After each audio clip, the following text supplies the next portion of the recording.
রক্ত কি কখনো কথা বলে ওঠে? নিস্তব্ধ মাঝরাতে যখন মাটির নিচ থেকে চাপা কান্নার শব্দ ভেসে আসে, তখন বুঝবেন আপনার ফেরার সব পথ বন্ধ হয়ে গেছে। কালোরূপী সেই মায়াজালে একবার পা দিলে স্বয়ং ঈশ্বরও আপনাকে সেই বিভীষিকা থেকে উদ্ধার করতে পারে না।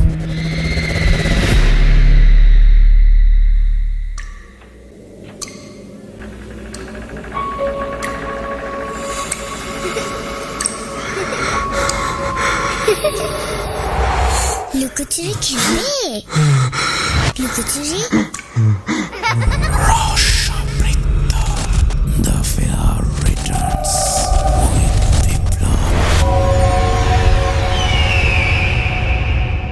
ওয়েলকাম ব্যাক ডিয়ার লিসনার্স, রহস্যবৃত্তের আরও একটি এপিসোডের স্বাগতম জানিয়ে সাথে আছি আমি বিপ্লব। আশা করছি সকলে ভালো আছেন এবং আমিও ভালো আছি। কোনো কথা না বাড়িয়ে শুনে আসব আজকের ঘটনাটি।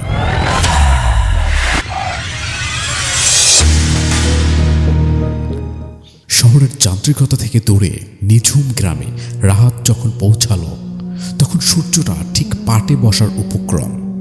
দীর্ঘ 10 বছর পর নিজের পৈতৃক ভিটায় ফেরা। বিশাল পুরনো আমলের দোতলা বাড়িটা ঝোপঝাড়ে ঢেকে গেছে। সদর দরজার তালাটা খুলতেই এক অদ্ভুত ভ্যাপসা গন্ধ নাকে লাগলো, যেন অনেক দিন ধরে বন্ধ থাকা কোনো কসাইখানার পচা মাংসের গন্ধ মিশে আছে বাতাসে।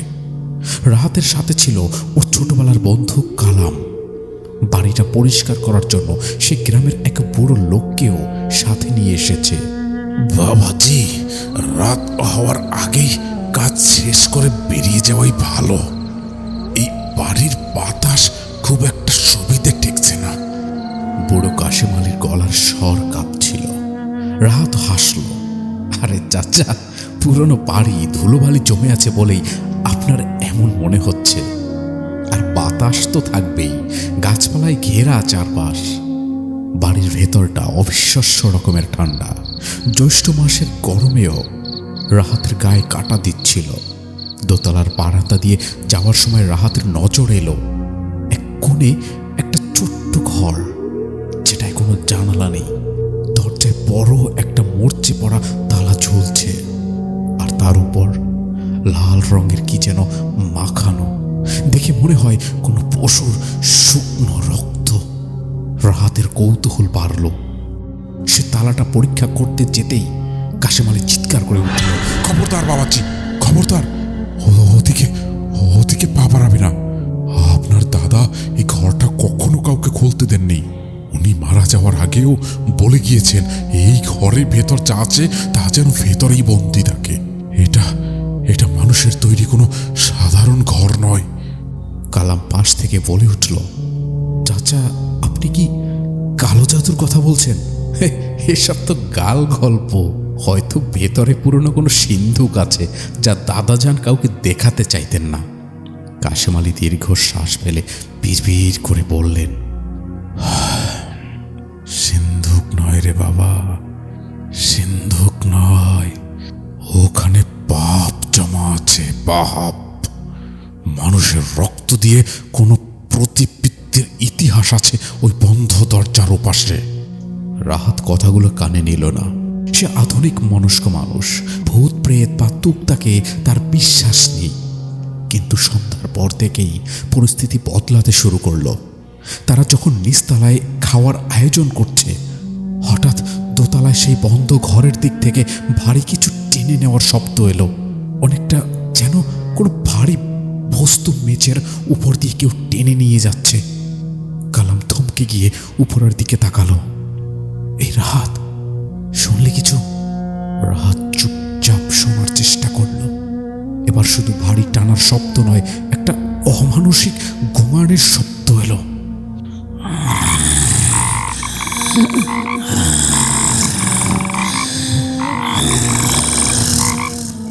শব্দটা খুব নিচু গ্রামের, কিন্তু এর ভেতর কেমন এক গভীর আর্তনাদ মিশে আছে যা মানুষের গলা থেকে বের হওয়া অসম্ভব। রাহাত টর্চটা নিয়ে উঠে দাঁড়ালো। আমি দেখে আসছি, হয়তো ইঁদুর কিংবা বিড়াল কিছু একটা ফেলেছে। সিঁড়ি দিয়ে ওঠার সময় টর্চের আলোতে রাহাত দেখলো সিঁড়ির ধাপে ধাপে কালচে রঙের ছোপ। কিছুক্ষণ আগেই তো এগুলো ছিল না। ধাপগুলো বেয়ে নেমেছে তরল কিছু। সে আঙুল দিয়ে সেই তরলটা ছুঁয়ে দেখল, গরম এবং আঠালো। নাকে তীব্র সেই পচা গন্ধটা ধাক্কা মারল। হ্যাঁ, এটা রক্ত, রক্ত, মানুষের টাটকা রক্ত। ভয়ে রাহাতের বুক ধরফর করতে লাগলো। দোতলায় বারান্দায় আসতেই সে দেখল সেই রুদ্ধদ্বারের ঘরের তালাটা ভাঙা অবস্থায় মাটিতে পড়ে আছে। দরজাটা সামান্য ফাঁক হয়ে আছে, আর ভেতর থেকে আসছে আগরবাতি আর পচা মাংসের উৎকট মিশ্রিত গন্ধ। রাহাতের হাত কাঁপছিল, তবুও সে কাঁপা কাঁপা হাতে দরজাটা পুরোটা ঠেলে দিল। ঘরের ভেতরে টর্চের আলোয় যা দেখলো তাতে তার চিৎকার করার ক্ষমতাটুকু যেন লোপ পেয়ে গেল। ঘরের চার দেয়াল জুড়ে মানুষের চুলে বোনা লম্বা লম্বা দড়ি টাঙানো, আর মেঝের দিকে মাঝখানে একটা মানুষের হাড় দিয়ে তৈরি বৃত্তাকার নকশা, যার মাঝে একটি প্রাচীন মাটির পুতুল রাখা। পুতুলটার মুখ অবিকল রাহাতের দাদাজানের মতো, কিন্তু তার চোখ দুটো টক টক করে লাল তরল ঝরছে। হঠাৎ মনে হলো রাহাতের পিঠের উপর কেউ ঠান্ডা নিঃশ্বাস ফেলছে। একটা খসখসে কণ্ঠস্বর ওর কানে ফিস ফিস করে বলে উঠল, ফিরে এসেছিস, চুক্তির রক্ত তো এখনো বাকি। রাহাত পিছনে ঘুরতেই দেখলো কালাম কিংবা কাশেম আলী কেউ নেই, বরং এক বিভৎস ছায়ামূর্তি ওর ঠিক পিছনে দাঁড়িয়ে আছে। মূর্তির শরীরে কোনো চামড়া নেই, শুধু মাংসের তলা, আর গায়ের উপর কামড়ে ধরে আছে কয়েকশো কালো বিচ্ছু। সেই বিভৎস সত্তাটা রাহাতের গলা টিপে ধরতেই সে অনুভব করলো ওর শরীর থেকে প্রাণ শক্তি শুষে নেওয়া হচ্ছে। ঠিক তখনই নিচতলা থেকে কালামের এক আর্ত চিৎকার ভেসে এলো। রাহাত ঝাপটা মেরে নিজেকে ছাড়িয়ে নেওয়ার চেষ্টা করলো, কিন্তু ঘরের দরজাটা তারাম করে নিজে নিজেই বন্ধ হয়ে গেল। বাইরে অন্ধকারের ভেতর থেকে হাজার হাজার মানুষের কান্নার রোল শোনা যেতে লাগলো, যেন এই বাড়ির দেওয়ালগুলোই আজ জীবন্ত হয়ে উঠেছে তাদের অভিশাপ নিয়ে। বন্ধ দরজার ওপাশে দম বন্ধ করা অন্ধকার যেন জীবন্ত দানবের মতো গিলে খেতে চাইছিল রাহাতকে। টর্চের আলোটা মেঝেতে পড়ে গিয়ে কয়েকবার কেঁপে নিভে গেল। ঘরের ভেতর এখন ঘুটঘুটে অন্ধকার, আর সেই অন্ধকারের মাঝেই শোনা যাচ্ছে কারো ভারী নিঃশ্বাসের শব্দ, একদম রাহাতের কানের কাছে। ওর ঘাড়ে আসা সেই বরফ শীতল নিঃশ্বাসটা যেন চামড়া ভেদ করে হাড়ের মজ্জায় গিয়ে কামড় দিচ্ছিল। রাহাত চিৎকার করতে চাইল, কিন্তু ওর কণ্ঠনালী দিয়ে কোনো শব্দ বেরোলো না। মনে হলো এক অদৃশ্য হাত ওর গলা শক্ত করে টিপে ধরেছে। বাঁচার চেষ্টা করিস না রাহাত, তোর রক্তে যে বীজ আছে তাই এই ঘরের মাটিতেই বপন করা হয়েছিল। আজ থেকে 40 বছর আগে সত্য তোকে দিতেই হবে। এই বিভৎস কণ্ঠস্বরটা যেন সরাসরি ওর মস্তিষ্কের ভেতরে প্রতিধ্বনিত হচ্ছিল। কোনো ক্রমে পকেট থেকে লাইটারটা বের করে জ্বালাতেই যে দৃশ্যটা দেখল, তাতে ওর হৃৎপিণ্ডের স্পন্দন থমকে যাওয়ার উপক্রম হলো। ঘরের কোণে যে বিভৎস মূর্তিটা ও দেখেছিল সেটা এখন ওর একদম সামনে, তবে এখন আর সেটা স্থির মূর্তি নয়। সেই চামড়াহীন শরীর থেকে চুয়ে চুয়ে লালচে পুঁজ পড়ছে মেঝেতে, আর তার সারা শরীরে বিঁধে থাকা কালো বিচ্ছুগুলোর জীবন্ত হয়ে নড়াচড়া করছে। প্রতিটা বিচ্ছুর হুল থেকে টপ টপ করে কালো বিষাক্ত রস ঝরছে। সেই সত্তাটার মুখ বলতে কিছু নেই, শুধু যেখানে চোখ থাকার কথা সেখান থেকে দুটো জল জলে গর্ত, আর সেই গর্ত দিয়ে লাল আলোর আভা বেরোচ্ছে। রাহাত থর থর করে কাঁপতে কাঁপতে পৌঁছাতে চাইল, কিন্তু দেয়ালের সাথে ওর পিঠ ঠেকে গেছে। দেওয়ালটা যেন আর ইটের নয়, মনে হলো সেটা মাংস দিয়ে তৈরি কোনো নরম বস্তু যা কাঁপছে এখন। হঠাৎ ওর হাতে কিছু একটা ঠেকলো, কাঠের একটা পুরনো আলমারি। অন্ধকারে ও হাতড়ে হাতড়ে আলমারির পাল্লাটা খুলতেই ভেতর থেকে ধুপ করে একটা বড় বাঁধানো খাতা বা ডায়েরি ওর পায়ের উপর পড়ল। ঠিক সেই মুহূর্তে নিচের তলা থেকে কালামের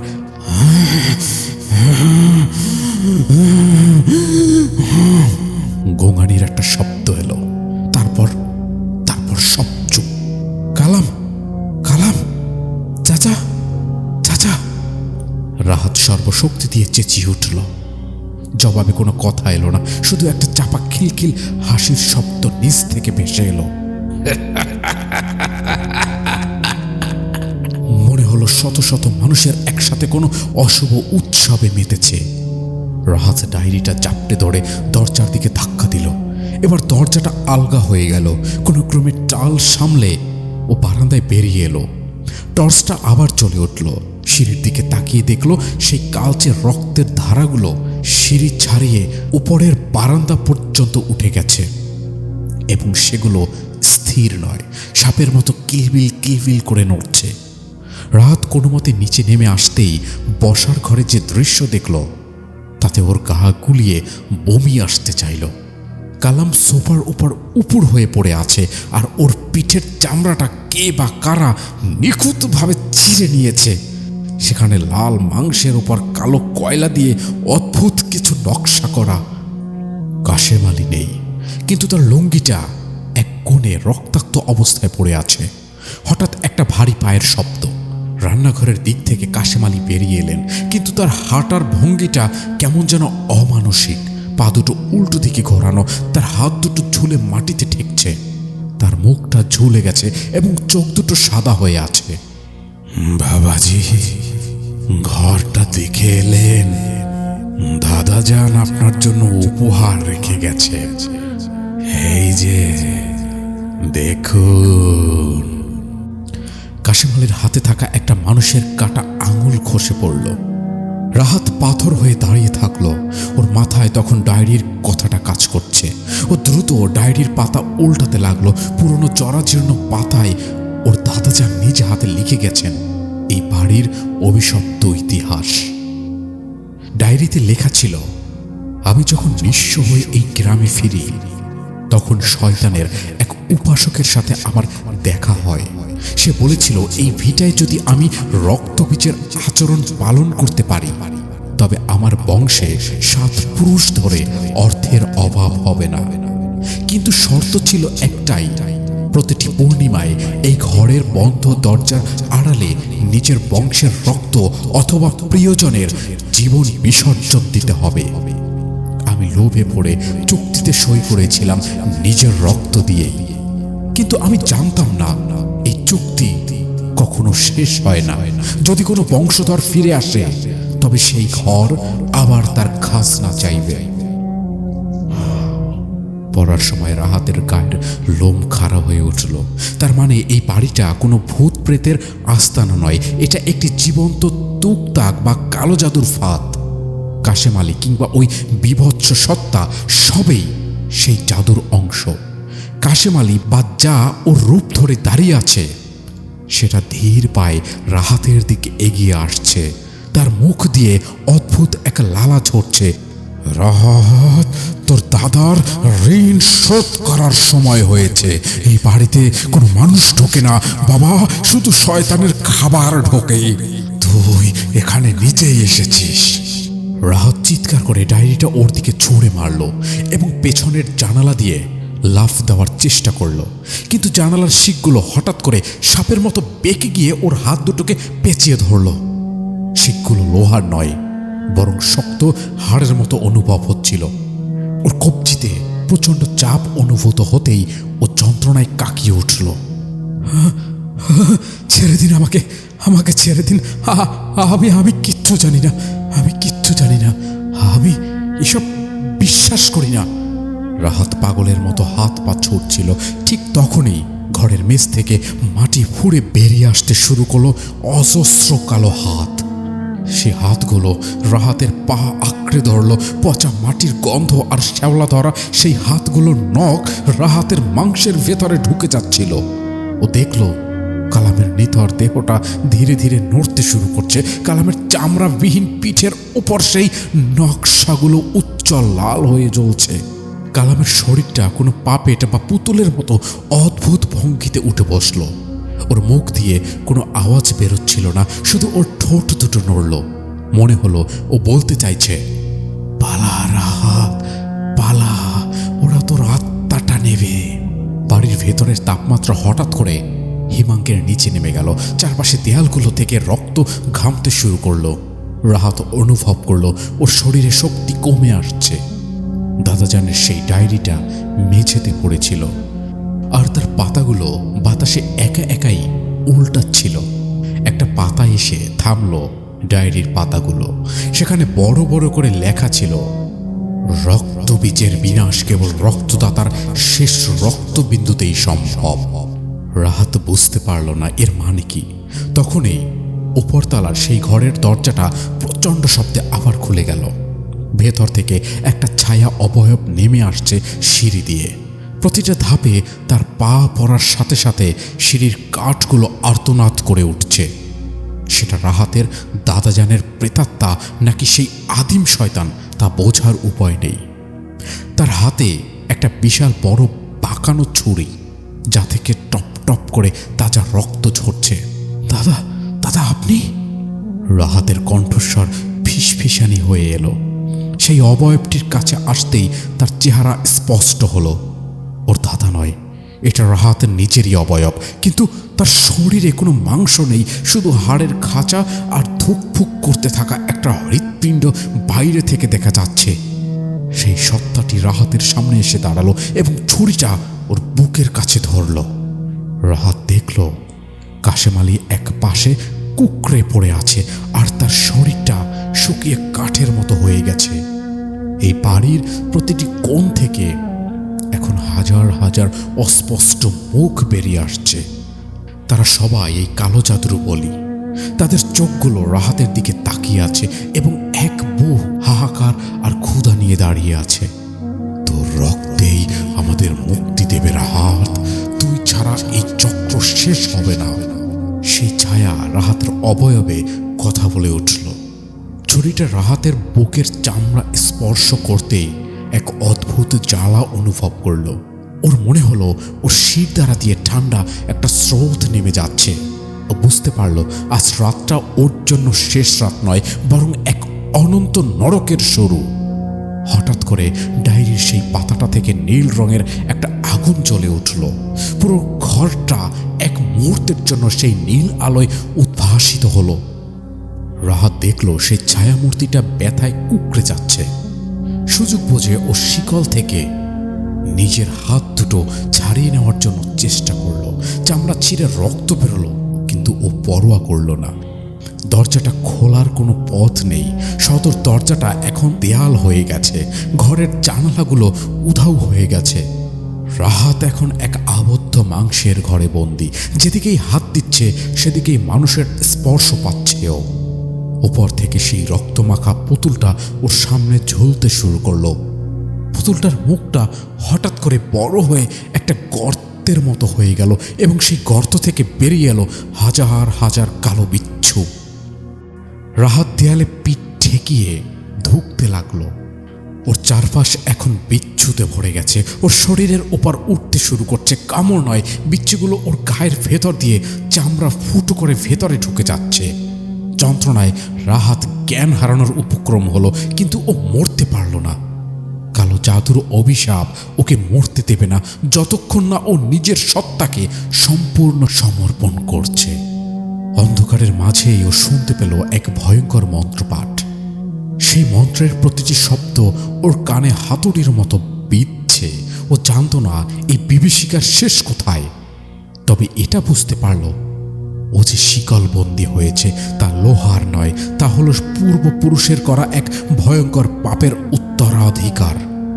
শরীরের চামড়ার নিচে হাজার হাজার বিচ্ছু যখন তাদের বিষাক্ত হুল ফুটিয়ে ভেতরে সেধিয়ে যাচ্ছে, তখন রাহাতের মনে হলো মৃত্যু আসলে অনেক বেশি দয়ালু। অসহ্য যন্ত্রণা ওর মস্তিষ্ক অবশ হয়ে আসছিল, কিন্তু ওই যে কালো জাদুর সেই আদিম অভিশাপ ওকে অচেতন হতে দিচ্ছে না। প্রতিটি কামড়, প্রতিটি হুল ফোটানো তীব্র জ্বালা ও পরিষ্কার অনুভব করতে পারছে। ও রক্ত নালীগুলো ফুলে নীল হয়ে উঠছে, আর সেই নালীর ভেতর দিয়ে বিচ্ছুগুলো যখন যাতায়াত করছে তখন ওর মনে হচ্ছে সারা শরীরে কেউ ফুটন্ত তেলের ধারা বইয়ে দিচ্ছে। রাত, দেখ ওরা সবাই এসেছে তোর উৎসব দেখতে। রাহাত ঝাপসা চোখে ওপরের দিকে তাকালো। ঘরের ছাদটা তখন আর ইটের নয়, সেখানে অসংখ্য মানুষের মুখ জেগে উঠেছে। তারা সবাই জীবন্ত, তাদের চোখ থেকে রক্তাশ্রু ঝরছে এবং তারা এক সুরে বিড়বিড় করে মন্ত্র পড়ছে। ওই ঘরটা এখন একটা বিশাল পাকস্থলীর মতো সংকুচিত আর প্রসারিত হচ্ছে। দেয়াল থেকে বেরিয়ে আসা সেই কালো হাতগুলো এখন রাহাতের শরীরের ওপর দিয়ে সর্পিল গতিতে ঘুরে বেড়াচ্ছে। কাশেম আলীর সেই হাড়ের মতো শুকনো দেহটা হঠাৎ নড়ে উঠল। তার সাদা চোখ দুটো দিয়ে রাহাতের দিকে তাকিয়ে সে এক বীভৎস হাসি হাসল।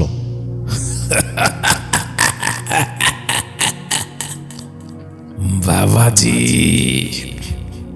দাদা যান যা শুরু করেছিলেন তা শেষ করার দায় তো আপনারই। ওই যে দেখুন, চুক্তির শেষ পাতা তৈরি হচ্ছে। রাহাত দেখল মাঝের সেই রক্তবীজের পুতুলটা এখন আকারে অনেক বড় হয়ে গেছে। পুতুলের ভেতর থেকে একটা হৃৎপিণ্ড ধুকপুকানি শোনা যাচ্ছে। পুতুলটার হাত হঠাৎ নড়ে উঠল এবং সে রাহাতের পা আঁকড়ে ধরল। রাহাতের মনে হলো ওর পায়ের হাড়গুলো মটমট করে ভেঙে যাচ্ছে। যন্ত্রণায় ওর গলা ফেটে চিৎকার বেরোতে চাইল, কিন্তু মুখ খুলতেই ওর মুখ দিয়ে বেরিয়ে এলো জ্যান্ত কয়েকটা কালো বিচ্ছু। ঠিক ওই সময় ঘরের কোণ থেকে সেই ছায়ামূর্তিটা, যা দেখতে হুবাহু রাহাতের মতো, সে এগিয়ে এলো। তার হাতে থাকা সেই বাঁকানো ছুরিটা এখন আগুনের মতো লাল হয়ে জ্বলছে। সে রাহাতের একদম কানের কাছে মুখ নিয়ে এলো। তার মুখ থেকে পচা মাংস আর পুরনো কবরের গন্ধ বেরোচ্ছিল। জানিস রাহাত, তোর দাদা যখন এই চুক্তি করেছিল তখন সে শুধু টাকা চায়নি, সে চেয়েছিল অমরত্ব। কিন্তু শয়তান অমরত্ব দেয় না, সে শুধু এক শরীর থেকে অন্য শরীরে ঘর বদলায়। তোর দাদাই আজ এই ঘরে তোর রূপে ফিরে আসতে চাইছে। তোর শরীরটা হবে তার আস্তানা, আর তার আত্মাটা হবে এই বাড়ির দেয়ালের অংশ। রাহাতের শির দ্বারা দিয়ে এক ঠান্ডা স্রোত বয়ে গেল। ও বুঝতে পারলো এটা কোনো সাধারণ ভৌতিক ঘটনা নয়, এটা একটা সুপরিকল্পিত সাইকোলজিক্যাল আর অলৌকিক ফাঁদ। ওর দাদা আসলে মরেননি, তিনি এই বাড়ির অন্ধকারের মাঝে লুকিয়েছিলেন অজানা 10 বছর ধরে। শুধু অপেক্ষা করেছিলেন নিজের বংশের কারোর শরীরের জন্য। না না না না না, এটা হতে পারে না, এটা হতে পারে না, আমি আমার শরীর দেব না। রাহাত সর্বশক্তি দিয়ে চিৎকার করে উঠল। ছায়ামূর্তিটা হঠাৎ করে রাহাতের বুকের উপর উঠে বসল। তার ভারী শরীরের চাপে রাহাতের পাঁজরের হাড়গুলো একটা একটা করে ভাঙতে শুরু করলো। ছুরিটার অগ্রভাগ রাহাতের নাভির ঠিক উপরে বসিয়ে সে খুব ধীরে ধীরে নিচে নামতে শুরু করলো। কোনো অ্যানেস্থেশিয়া ছাড়া জ্যান্ত অবস্থায় নিজের পেট চিরে যাওয়ার সেই অনুভূতি রাহাতকে উন্মাদ করে দিচ্ছিল। চুপ করে থাক রাহাত, যত বেশি ছটফট করবি ব্যথা ততই বাড়বে। এই রক্তই তো আমার বীজ, এই রক্ত দিয়েই তো আমি আমার পৃথিবীতে ফিরব। রাহাত দেখলো ওর পেটের ভেতর থেকে বেরিয়ে আসা রক্তগুলো মাটিতে পড়ার সাথে সাথে সেগুলো ছোট্ট ছোট্ট লাল কীটের মতো নড়তে শুরু করলো। সেই কীটগুলো মেঝের নকশা ধরে দৌড়াচ্ছে। ঘরের দেয়ালগুলো এখন রাহাতের দাদার অট্ট হাসিতে ফেটে পড়ছে। চারপাশ থেকে অশরীর কণ্ঠস্বরে উচ্চারিত হচ্ছে, রক্তবীজ, রক্তবীজ। হঠাৎ রাহাতের হাতে সেই দাদাজানের ডায়েরিটার উপর পড়ল, যা নীল আগুনে পুড়ছিল। আগুনের সেই শিখাটা ওর আঙুলে লাগতেই এক মুহূর্তের জন্য স্বস্তি ফিরে পেল। ডায়েরির শেষ পাতায় একটা অস্পষ্ট ছবি ওর চোখে পড়ল। সেটা ছিল এই তুকতাক ভাঙার একমাত্র উপায়। কিন্তু সেই উপায়টা পড়ার সাথে সাথে রাহাতের আত্মা শুকিয়ে গেল। সেখানে লেখা ছিল, যদি কেউ স্বেচ্ছায় নিজের হৃৎপিণ্ড এই মাটির পুতুলকে দান করে তবেই এই অভিশাপের চেইন ছিঁড়বে। তবে সেক্ষেত্রে দাতা চিরকালের জন্য এই বাড়ির অন্ধকারের নরকে বন্দী হয়ে যাবে। রাহাত বুঝতে পারল পালানোর কোনো পথ নেই। হয় ওকে দাদাজানের প্রেতাত্মার জন্য নিজের শরীর ছেড়ে দিতে হবে, নয়তো চিরকালের জন্য এই বীভৎস নরকের পাহারাদার হয়ে থাকতে হবে। কালাম, কালাম আমায় বাঁচা, কালাম আমায় বাঁচা। রাহাত ফুপড়ে কেঁদে উঠল। কালামের সেই চামড়াবিহীন দেহটা হঠাৎ করে রাহাতের দিকে এগিয়ে এলো, আর সেই বীভৎস মুখ থেকে অস্পষ্ট স্বরে বেরোলো, দেরি হয়ে গেছে রে রাহাত, দেরি হয়ে গেছে। আমরা কেউ এখান থেকে আর বেরোতে পারবো না। তুই শুধু আমাদের যন্ত্রণায় ভাগীদারি হচ্ছিস। রাহাতের নিজের ছায়া অবয়বটি এখন ওর বুকের উপর পুরো ছুরিটা বসিয়ে দিয়েছে। রাহাতের দৃষ্টি ঝাপসা হয়ে আসছে। ও দেখলো ঘরের দেয়ালগুলো গলে গলে পড়ছে, আর সেই দেয়াল থেকে বেরিয়ে আসছে হাজার হাজার কঙ্কালসার হাত, আর সবাই রাহাতকে ধরার জন্য ব্যাকুল। রাহাত শেষবারের মতো জোর দিয়ে ওর হাতটা বাড়িয়ে সেই রক্তবীজের পুতুলটার বুকের ভিতর ঢুকিয়ে দিল। পুতুলের ভেতরটা ছিল জ্বলন্ত আগুনের মতো গরম। ও অনুভব করলো ওর হাতটা পুড়ে ছাই হয়ে যাচ্ছে, কিন্তু ও থামলো না। ও পুতুলের ভেতর থাকা সেই ঘিনঘিনে হৃৎপিণ্ড খামচে ধরলো, এবং এক মুহূর্তের জন্য পুরো বাড়িটা কেঁপে উঠল। এক ভয়াবহ আর্তনাদ শোনা গেল, যেন সারা গ্রাম একযোগে চিৎকার করে উঠছে। সেই ছায়া অবয়বটি রাহাতের উপর থেকে ছিটকে পড়লো, এবং তার শরীরটা কয়লার মতো কালো হয়ে পুড়ে যেতে লাগলো। কাশেম আলী আর কালামের দেহগুলো ধুলোয় মিশে গেল, কিন্তু রাহাত মুক্তি পেল না। ও অনুভব করলো ওর নিজের শরীরের উপর থেকে নিয়ন্ত্রণ হারিয়ে যাচ্ছে ক্রমশ। ওর পা দুটো মাটির সাথে মিশছে না, ওর হাত দুটো দেওয়ালের শ্যাওলার সাথে এক হয়ে যাচ্ছে। বুঝতে পারল ও নিজেই এখন এই বাড়ি। কয়েক সেকেন্ডের মধ্যে সব নিস্তব্ধ হয়ে গেল। সকালের আলো ফোটার কোনো চিহ্ন নেই। ওই বাড়িটার ভেতরে এখন চিরস্থায়ী অমাবস্যা। কয়েকদিন পর গ্রামবাসী দেখল রাহাতের সেই পৈতৃক বাড়িটা একদম পরিষ্কার। কোনো ঝোপঝাড় নেই, কোনো পচা গন্ধ নেই, এমনকি বাড়ির সব দরজাও খোলা। গ্রামের দুই তরুণ কৌতূহলবশত বাড়ির ভেতর ঢুকলো। তারা দেখল দেওয়ালের বারান্দায় একটা লোক বসে আছে, যার মুখটা খুব পরিচিত। আরে রাহাত ভাই না, আপনি এখানে? একজন এগিয়ে গিয়ে জিজ্ঞেস করলো। রাহাত ফিরল। তার মুখে এক অমায়িক হাসি, কিন্তু তার চোখ দুটো একদম স্থির। মনের জায়গায় শুধু দুটো কালো গর্ত। সে খুব শান্ত স্বরে বলল, হ্যাঁ, অনেকদিন পর মেহমান এসেছে। আমার দাদা তোমাদের জন্য অনেক উপহার রেখে গেছে ওই বন্ধ ঘরটায়। তরুণ দুজন যখন হাসি মুখে ঘরের ভেতরে ঢুকলো, তখন তারা খেয়াল করলো না যে রাহাতের পায়ের নিচে কোনো ছায়া নেই। আর তারা এটাও দেখলো না যে তারা পা ফেলার সাথে সাথে সদর দরজাটা কোনো শব্দ ছাড়াই নিজে নিজে বন্ধ হয়ে গেল। বাড়ির দেয়ালের ভেতর থেকে তখন চাপা একটা শব্দ আসছিল, যেন কেউ নখ দিয়ে দেয়াল আঁচড়াচ্ছে আর ফুপিয়ে ফুপিয়ে কাঁদছে।